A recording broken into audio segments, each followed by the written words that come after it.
তো ভাই আপনার অনুভূতিটা কি?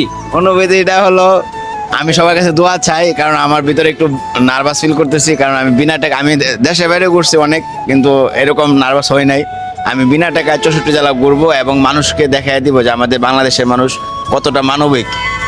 আমি এটা আমার ভিতরে এমন একটা কাজ করতেছে যে বিশ্ববাসীকে দেখাই দিতে চাই আমরা যেন আসলে বাঙালি, ধর্ম বর্ণ সব কিছু বাদ দিয়ে আমরা সব একত্রে চলতে পারি, একজন একজনের হেল্প করতে পারি।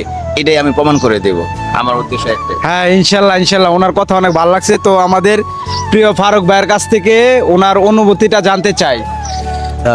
প্রিয় বন্ধুরা যারা আছেন, আমি সবার নিকট একটা রিকোয়েস্ট করব যে আমাদের প্রিয় ইরফান ভাই আজকে বাংলাদেশের 64টি জেলা ঘোরার জন্য বাইর হচ্ছে। যাদের সামনে আমাদের প্রিয় ইরফান ভাই পড়বে, সবাই তাকে সর্বোচ্চ সহযোগিতা করার জন্য আমার পক্ষ থেকে সকলের নিকট আকুল আবেদন থাকবে। তো তুফাজ্জল, তোমার কি অনুভূতি?